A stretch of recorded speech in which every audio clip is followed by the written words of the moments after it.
What's up, Elevation Nation? Sam, I know it's been a minute since we recorded an episode. What's going on, brother? And Griffin, what's happening, man? It's been a minute. We met you down at Camp Collab back in October in Atlanta, Georgia. And now, all these months later, you're graduated from college. You're going all in on Killa Dinks, and you get to join the nation. What's going on, man? Much. I'm glad to be here. Glad to catch up with you guys.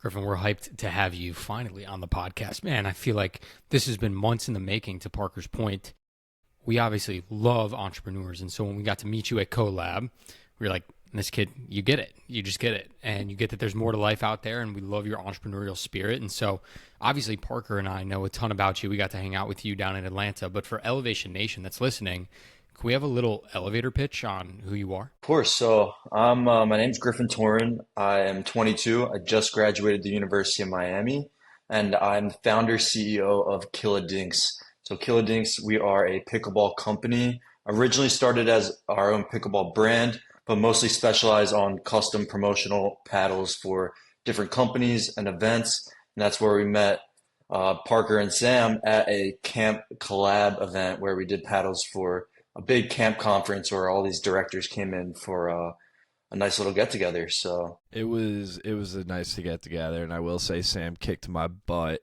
during the. I'm glad we got that out of the way early. I was going to bring it up early. if you didn't, so thank you. Get it out early. It's fine. It was like, Griffin, you understand, the podcast has been rolling for 5 years now, and that's been an ongoing thing the last 3 years. Sam and I never actually gotten to play pickleball.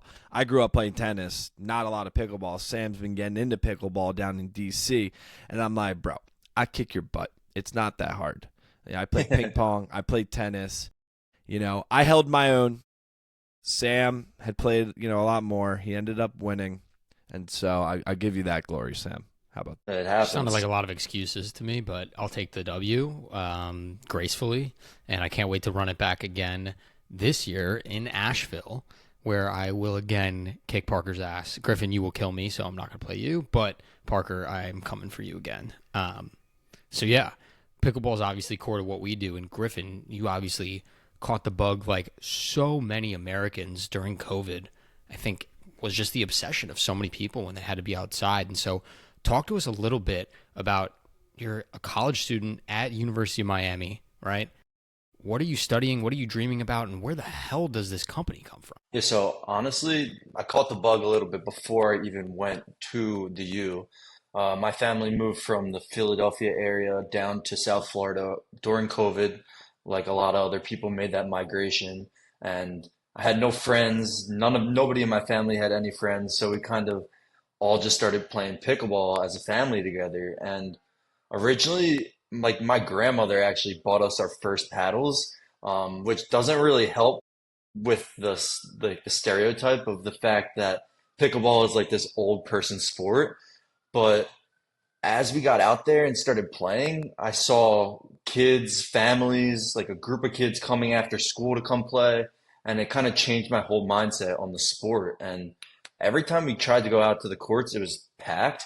So I'm like, okay, like pickleball is big and it's changing from what people know it as. Um, and that was like a few months before I went out to Miami for school. And once I got there, I saw the same exact thing. Like there was a club being built on campus, it's the Canes Pickleball Club, and hundreds of kids are going out there every week. And they were actually hosting their get-togethers on Friday nights, and there was still 200 kids every single week. And I'm like, all right, there's something here. Like there are more kids doing this. It's like a cool thing to do rather than like a lame thing to do. So I'm like, the demographic is shifting a lot for the sport. And while trying to get some new paddles and looking at the different equipment in the space, there wasn't really anything catering towards like this younger crew of people. So that was kind of my goal, was to build a brand that was focused more towards younger kids, more of a recreational feel to it. Definitely cheaper because some of the paddles that I was finding were very expensive. So just giving something for like not the everyday player, but someone that goes out there once, twice, three times a month just to play with their buddies and give them like a fun paddle to be using. So originally it was a paddle. It wasn't like a lifestyle brand. It was more of like you were actually coming up with the pickleball equipment. Yeah. So flashback to my first year of school. Um, it was right at the time where NFTs were like booming and there was a huge crypto boom, especially here in Miami. And I was 18 or 19, so we weren't really going out very often. There wasn't really many places to go. Like I'm in a big city and they're just very strict on that type of stuff. But where I found myself kind of going are these different crypto events, whether they're like around an NFT project or a crypto conference. I had a few of my friends from freshman year that were all very into this stuff, and Miami was just a hotspot for it. So we were going to these different events, and we just saw brands being built from the NFTs. And that's where I kind of got the idea is to take an NFT character and actually build a pickleball brand around it because it kind of had that young, cool feel to it. And I'm not an artist, so I needed like a little bit of a shortcut on creativity and being able to take these characters that were already established and there was a brand already being built around them. We could actually use it because technically you own the IP of an NFT that you buy. And I started making paddles with this green bear character, which is like our mascot of the brand. I actually have a little guy sitting on my desk. This is our character. So like the first Killa Dinks products were all around this green bear, something that was just fun and cool and really attractive to younger kids. I think it's a genius idea to just take a different route, right? To establishing a brand and just seeing if it works and how it works and exploring it, two industries almost at once, right? And if you're going to be an entrepreneur, at least learn as much as you can. And so I commend you for that. I want to talk a little bit, we mentioned it as just a side thought, but you're going to the U, man. One of the most fun and incredibly prestigious academic universities. My dad went there, so I'm very biased. Go Canes. Go Canes. Incredible school. And you're also running a company and exploring NFTs on the side. Talk to me a little bit about you're new to the area, you're new to college, you're going down to Coral Gables, and you're trying to balance life as a 19-year-old, life as a CEO, life as a student, life as a young adult. What does the day-to-day look like for Griffin? Yeah, so I didn't start Killa Dinks until my sophomore year. So freshman year was kind of just getting like acclimated to the area, meeting new people. But something that I really latched on to quickly is that like I know a lot of these other colleges are in like just college towns and there's not really much going on in the area other than that college. But like Miami is completely different. Like you are in a major city where people come on vacation to. There are a million things going on at all times. And honestly, a lot of the students are actually just starting their own things. Like a lot of them don't, it's just like people experimenting. Like a lot of things don't pan out to being huge successful businesses, but everybody's kind of doing their own thing and trying different things, which is something that I really saw early on to being at school. One of my best friends that I met on the first day of school, he actually dropped out after freshman year. Like he has had a business since he was 14. He does sneakers and clothing wholesale. By the end of the first year, he was opening up retail locations here in Miami. So if you're ever in Miami, check out Hype Miami. That's my boy Marcus's store.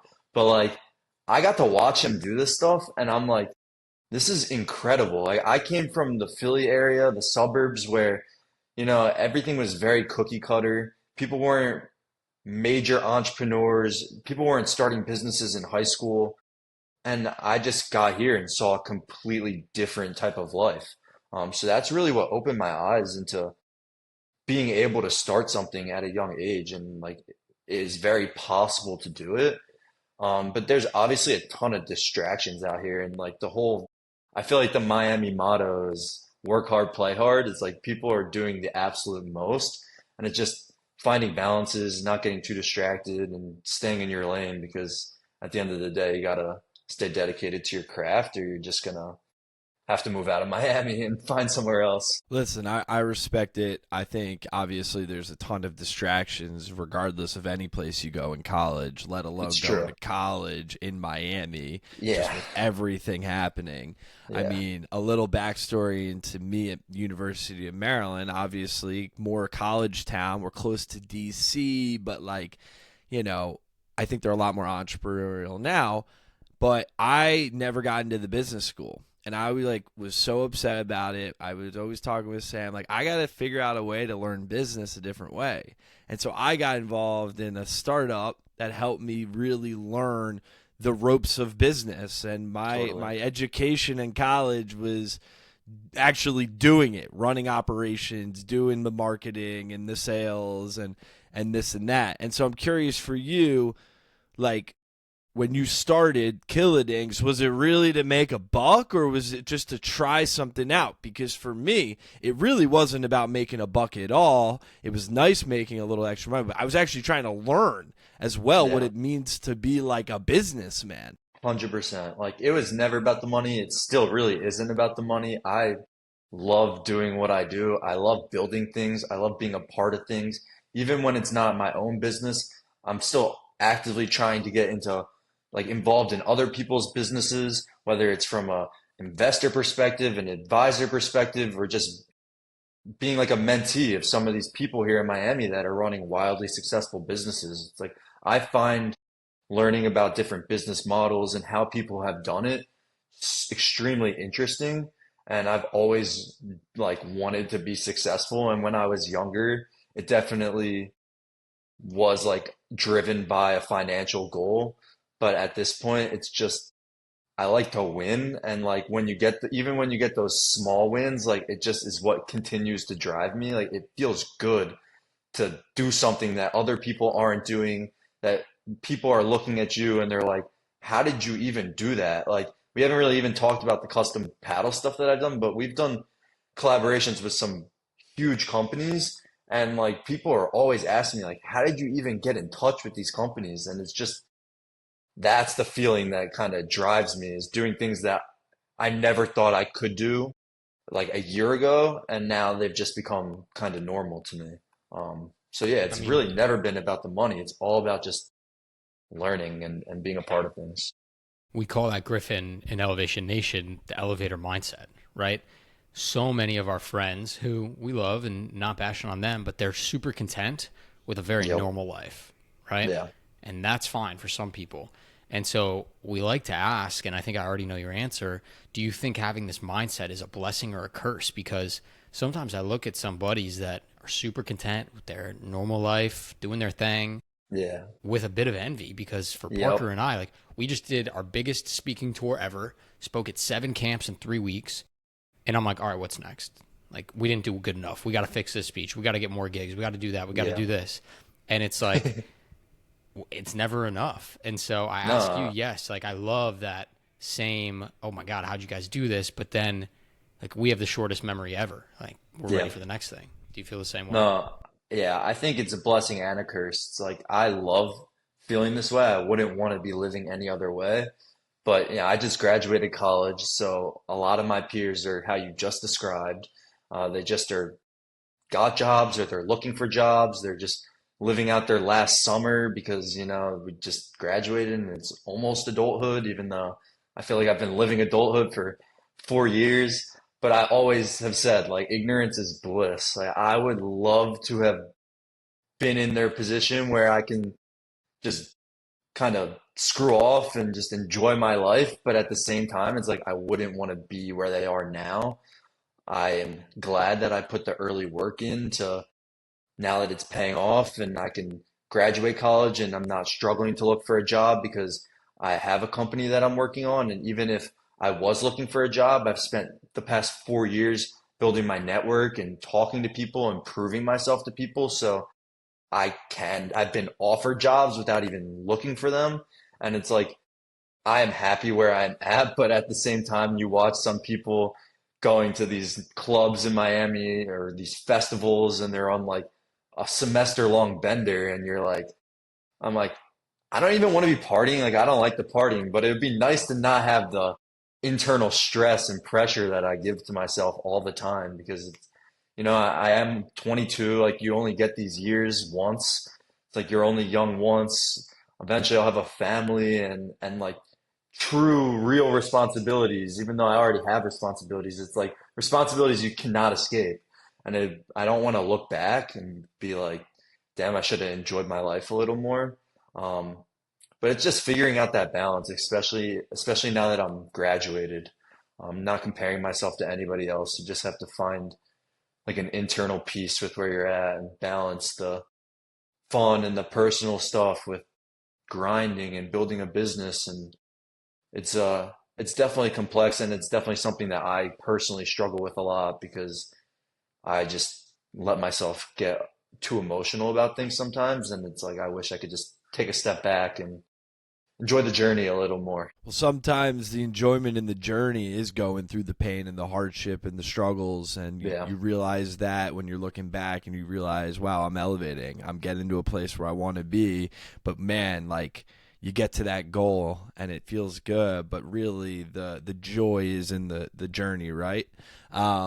But Griffin, also you just graduated college. Like I did. it will take time because your life is changing so much. I mean, Sam and I argue that the transition from graduating college into the real world is probably one of the more difficult transitions that you'll have in your entire life, right? It's funny you say that because it's funny you say that because I feel like I haven't even transitioned. Like I feel like the last year of my Interesting. school, or like even like towards the end of junior year to senior year, school was such like I was going to classes, I was doing the work, but it wasn't even top five on my priority list. It was just I'm gonna graduate, I'm gonna finish it up, but it wasn't like I was putting any like emotional effort into it. Like I wasn't stressing about classes, I wasn't stressing about exams. I do what I can and I get it done.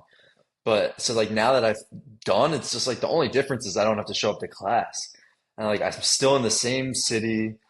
My days look very similar, other than there's just no class. So like I think that's actually part of the struggle is I feel like it's not even changing. I feel like I'm just continuing on, and I don't want to continue too much on to then get caught up in it and not just take a step back and realize like, wow, I just graduated undergrad. Like some people haven't graduated undergrad. Some people don't get the chance to go to Yeah. university. It's like not appreciating what I just did as much. It's like I didn't even go to my college graduation. So I was just like, oh, I don't want to go. Like, so it's like, yeah, it's not good. Like, I feel like sometimes I feel like I need to put myself back in and just like appreciate the little things instead of just focusing on what's next. But Oh, it's that's the interesting balance. because it's like, you got your friends though. Most of them probably are going and getting a job in corporate America, or maybe they're going to grad school. They're studying for some exam or whatnot. And now you're trying to build what does life look like after college. Yes, Killa Dinks may remain constant. The days may look similar to what it did in college, but I know you probably still want some type of a social life. You probably still want to be able to explore Miami and places around the country in new ways, and that is different than what it looks like when you're in college. And so That's that's true. the fun part. That's Yeah. exciting, right? Yeah. But there's a lot of fear there. So my question to you is, the last year or so, have you had like a holy shit moment with Killa Dinks as you were getting ready to graduate? Like a specific thing that we did that I was like, wow. Yeah, yeah. Yeah, so like a month ago, it was like a week after I graduated actually. We did custom paddles for the Miami Marlins. And that was like one of the most incredible things. I'm like, how the hell did this even happen? Like I'm baseball player growing up. I even found pictures of me when I was probably 10 years old in Miami Marlins hat because I was on like the Miami Marlins team in the league. And then to fast forward a little over a decade, and we're standing like in the Marlins Stadium with our custom paddles that we did, with our Killa Dinks like on the screen, welcoming us. And I have my family there, I have my friends there, and I was like, this is incredible. That was definitely a moment because, I met you guys at the Camp Collab event, and that is one event that we did get to go to. But a lot of these paddles that we do, it's like we don't actually get to see them in action. We don't get to go to the event. We're just sending them out and hoping to receive some content from it to get like a little bit of a feel for what happened. But to be there and talking to everybody and seeing people come for the paddles and playing on the courts that they had installed outside the stadium and being with my whole family and my friends, and it was, yeah, that was probably one of like the biggest holy shit moments for me so far. Those are special moments, man. Give yourself a ton of credit to having got there, because Parker and I always say, like, it's just one step on your journey all of a sudden gets you to these incredible places. And I know for many people that maybe weren't as close to you in your process don't realize how many hard nights and tough conversations and difficult moments that you had leading up to get to that point. And so I want to ask you, all is fair in love and business, right? And war, I guess. As a young entrepreneur, people certainly help us out. It's been a great part of being young and having both, our company and your company, 1000%. a ton of mentors, a ton of people that are helpful. But also, we learn some hard lessons that we have to go through that older entrepreneurs learned when they were younger. Are there any lessons that you're like, I can't believe I made that mistake at, 20, now that you're had a couple of years of experience under your belt? I mean, Parker and I are still learning things that we're like, I cannot believe we did that. But it's part of the process of being a young entrepreneur, Yeah.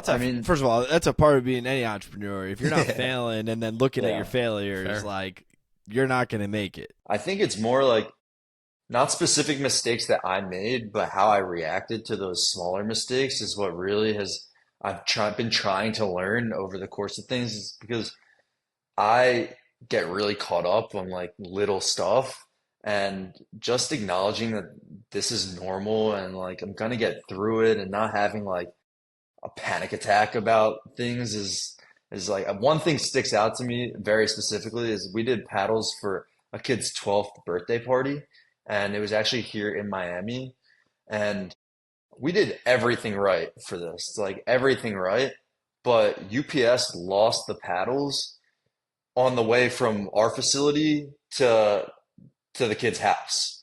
And that's like an hour drive. Like I could have done it myself if I wanted to.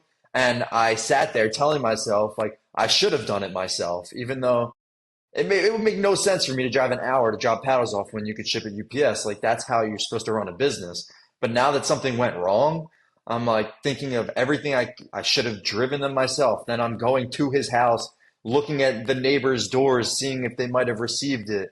We got like you get the proof of where it was delivered, and there's it was like near Valentine's Day, and there was some decoration on the door that it was delivered at. I'm driving around for hours around the neighborhood, around the area, similar address, different zip code, just trying to find that same decoration on someone's door to just say, do you have the paddles? Like, just so I can make this kid happy. And like, I got so caught up on that. And part of me is like, yeah, that's great customer service. Like, I care about it, but it was completely out of my hands. I did everything I could have done like correctly. We shipped it to the right address. Like, there's nothing that I would have done differently if I could do it over again. But just getting so caught up on little moments like that, when there's something mislabeled or misprinted, little stuff that always happens, and there's nothing you can really do to avoid these little mistakes except for how you react to it and not getting so caught up in the moment.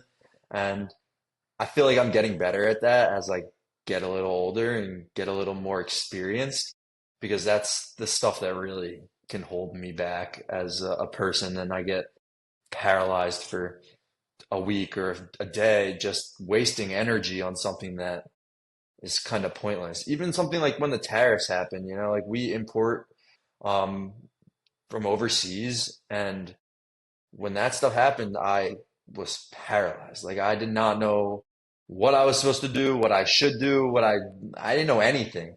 So I just was in my head, stressing myself out, working myself up, and then 3 weeks later, everything's resolved. It's like, but yeah. Did you end up finding the paddles? I actually did. I did. But I didn't find them You did? myself. I didn't find them myself. It was through UPS. I was on the phone with UPS for 10 hours total probably, and they finally disclosed the address that they shipped it to. And they knew it was wrong. They just wouldn't tell me what it is. And they finally told me, which I don't even know if that they're allowed to be doing that. And I just showed up to this person's house. We're in Miami, so like half the people here don't speak English, and this person did not speak English. So I was like Google translating. I brought my friend that's like twice the size of me. He's like works out a ton, like just because I was nervous knocking on random people's doors. Um, but yeah, the Google Translate was successful. We got the paddles back. I hand delivered them to the guy's house. So it ended up working out, but I didn't need to spend the 8 hours driving around the neighborhoods looking for a decoration on a door. Like that didn't solve any problems for me. Well, I'm glad that you got the gift delivered, and that is Yeah, exceptional customer service, and that's what you get with Killa Dinks, and of it's course you, true. Griffin. You don't But want to ruin a little kid's 12th birthday party. Like that was all definitely I could not. think about. I That's an couldn't even important sleep at birthday. night. I couldn't First of all, sleep. 12th birthday. It was like a birthday party, or was it just a Yeah, it was a birthday? pickleball birthday party, and he had Oh, all of his okay. friends. He custom designed these paddles.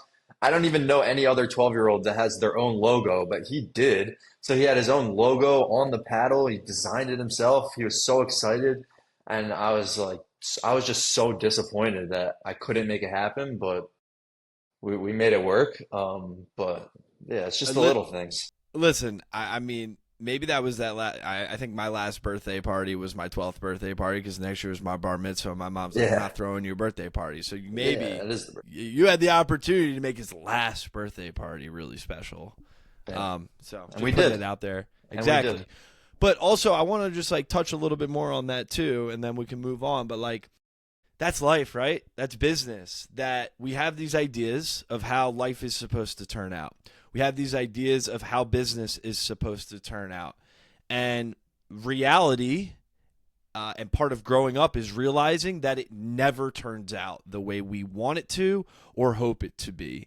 And that is especially something that happens in business. And what's great in business is that you can create systems and you can create processes and you can get smarter so that less things, less bad things happen, but bad things are still going to continue to happen. Griffin, you're probably going to lose another box of paddles one day. You're Yep, probably going to be, but maybe when you lose those paddles, it's not going around 8 hours and trying to find them yourself. You now have a other way to go about thinking about how to get those paddles back, right? The problems are still going to come. And that's the totally. way we think about in life in general is that problems and bad things, life is, we don't know what's going to happen. We can't predict what's going to come, but it's how we think about when those problems come. Do we let them beat us down? Or do we say, you know what? I'm going to be very calm, collective, think about how I can approach this, and then go tackle that thing and push forward. That's elevating right there. It was like a double. It was actually to one of the camps that you guys might have spoken at, and it was my camp that I went to, so I felt even worse. And I was like, "Oh my God, this is like the worst thing that could happen." And but then it's just now I figure it out. Then we just reprint them. It's like we suck it up, and they're delivered in less than a week. And sometimes, I mean, you never want to mess up, but sometimes how you navigate those mess ups makes you look like more professional because you can just fix it just like that. Also, you're growing as a businessman. You're understanding, okay, something bad happened in my business. There's a reason why that happened. Now I'm going to fix it and so it doesn't happen again. And growing as a person, because if I did that a year ago, I would have freaked out. I would have lost my cool. It would have been the worst day. But it's just like I didn't even like skip a beat. Like I just got it going again. We've made it happen. We fixed it up. I apologized, and it's just like you move on. And that is how like I see myself maturing through this because business is one thing, but life also never goes the way that you're expecting it to go. There's always going to be things that are completely uncontrollable, and you need to be able to navigate those, especially as like a man who has a girlfriend and will have a family and has my own family. It's like you kind of need to be that rock because a lot of the people around me are like have a lot of anxiety. Like they freak out on stuff like that. So if I'm also freaking out, it just adds fuel to the fire. It's like I gotta keep my cool, which I'm learning a lot through business itself, which is great. While pickleball is life, it's not life or death. Elevating Yes. is life. It's not life or death. We can have passion and purpose and pride in what we do, and we should, right? We love our projects. We love our businesses. But to your point, at the end of the day, life is so much bigger. I'll tell you a quick little fact about Elevation Nation, Griffin. Parker and I, obviously best friends from college. And when we wrote our operating agreement in our contract, it says that if either party feels as though our friendship is suffering because of Elevation Nation, we dissolve all the assets and we get rid of the business and we put our friendship first. And I think sometimes we need these little reminders of we can put our heart, soul, blood, sweat, and tears into any project we have. But at the end of the day, all you have are your friends, all you have is your health, all you have is family. And that's what we need to be reminded of sometimes. And I'm proud of you as a young entrepreneur for figuring that out. Certainly am struggling with it still. Parker knows, like when we're on the road. I mean, Parker almost missed his flight the other day. I had to pee in a cup. Like crazy shit happens when you're doing business. And sometimes you just got to remind yourself, like, it's all good, man. It's all good. Well, I feel that on a large level because I mean, you guys met my girlfriend Lainey at the Camp Collab event, and she's become a big part of obviously my life, but of this business. And she runs our content, our social media, our marketing, and it's like our relationship aside from the business is obviously way more important than the business in its entirety. But you still like the business is there and we're not like quitting on it. So it's like fine, like it's figuring out how to navigate like a personal relationship and a business relationship. And I mean, we live together now, so it adds a whole nother of level of complication to it. But it's like that is where you really grow and mature is being able to navigate these types of things because just when like if we get in one argument, I'm not just gonna quit Killa Dinks and just like kick it to the side. Like there is it's about how you fix these issues, how you go about it, learning how to deal with people in general, because I'm hoping to have more employees one day and build out a big company, whether it's for Killa Dinks or for something else. It's like working with people is one of the most important things in this world. It's like you can't do anything by yourself. And I have not always treated the people that are closest to me the best way because sometimes you take those people for granted because they're always going to be around, and it's like learning how to appreciate those people because they stick with you through everything more than anybody else, and treat them better than anybody else because they're putting their blood, sweat, and tears into your life, your business, your everything.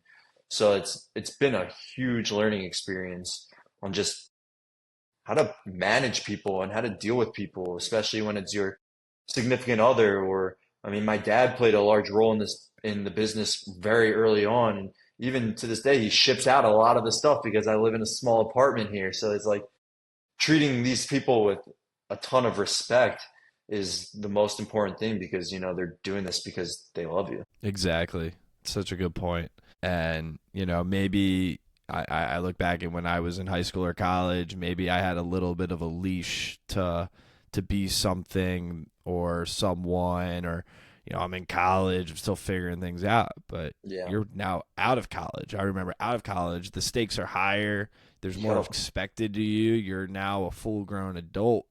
And so when I say the transition to the real world, that's what I mean, is that you're realizing this. And Griffin, I respect that you have the self-awareness of, how important those values are in your life, because I think if more people can become more self-aware about what matters the most, they can then be better people, not just for themselves, but be better people for the world.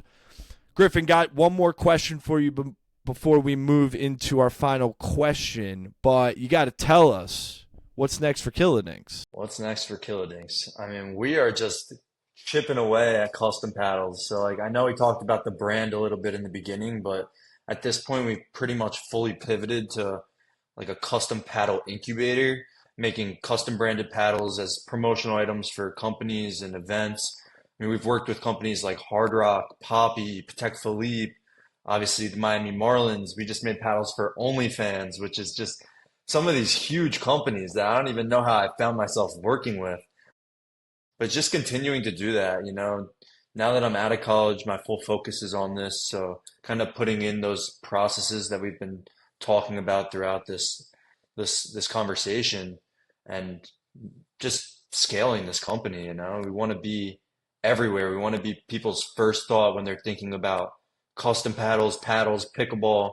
We want to be a lifestyle brand, a custom paddle incubator. We want to be it all. We want to be the go-to for pickleball when people are thinking about how fun and amazing this sport is. I want them to think about Killa Dinks, and that comes with more projects, going hard on content for the remainder of life, and yeah, just grinding. Um, You're crushing it, that's what man. I got. We're excited to see the future of Killa Dinks, and more importantly, excited to see your future, Griffin. Obviously, Parker and I believe in you a ton, and so we're so honored that we get to welcome you officially to Elevation Nation. But this wouldn't be an Elevation Nation podcast if we didn't ask you something that unites every single elevator across the globe, whether you come on the podcast and join our community or whether we speak to you across the country. It's a mental motto, a phrase that embodies who you are, Griffin, at your core and how you live life. And so we want to know what your mental motto is. So I don't know if I'm breaking the rules, but I kind of have two mental mottos Go for that it, man. really drive me, and I feel like they both align very well with Elevation Nation. And the first one is you're never too young to be building something meaningful. Like I started this as a sophomore in college, 20-year-old, but I have friends that started their businesses when they were 14, 13. Now with social media, there's absolutely nothing stopping you from doing anything, even if you're 8 years old. Like there's no excuse, and you could be any age to do something, and you don't have to start your own business, but just getting involved in meaningful things. And that kind of leads into my second motto is and this is something my mom like always told me ever since I was young, and it had nothing to do with business, but it's just you are who you surround yourself with. And when you surround yourself with good people with similar morals that are driven, it rubs off on you. Like when I was younger, I was in high school and middle school. Like I just kind of bounced around groups and I was friends with who was there, like, and these are great people. I don't want to talk poorly on anybody, but it's like when you move to Miami and you meet people that have multi-million-dollar businesses, they have huge businesses that they started when they were in high school, they're dropping out of college. It's like that stuff rubs off on you. It gives you the drive to just be better, to accomplish more, to really live up to your truest potential. And I think that's the most important thing. And that's why I wanted to talk with you guys, join the Elevation Nation. It's like everything's about networking and being exposed to a new community of like-minded people that are all doing different but amazing things. That's how you grow. Is I know we talked before, and it's like when you guys were telling me about this whole community and concept that you guys have built, it's like you want people to be able to use each other, but when you hear use each other, it sounds bad, but it's not. It's like everything's mutually beneficial. When you have someone that is proficient in website development and you have a business that has a terrible website and you could put them together, it's like that's how people grow together. And that's how a lot of my business has grown, is just being around people here in Miami that have been doing similar things to what I'm doing, that can teach me, it can help me navigate, can help me avoid some of those problems that we've been talking about, and ultimately just be more well-rounded and successful. Love it. I love your perspective. I love your mindset. And I think, Griffin, you're going to be an exceptional new member elevator in the nation. And I'm already thinking of some incredible introductions that we can make for you. But also just want to say I'm freaking excited for what you're building. And I am really grateful that our paths crossed in October of last year. Hopefully we can get you to the next collab event, because Sam and I will be there in a new capacity. That's for after the podcast, we can tell you. But man, just thanks for joining the nation, and we got to get together next time I'm in Florida. Of course, definitely. We'll make it happen. We'll play some pickleball. We could do 2v1 because, we'll keep it at that. Fair enough. All right, Elevation Nation. Until next week. Peace.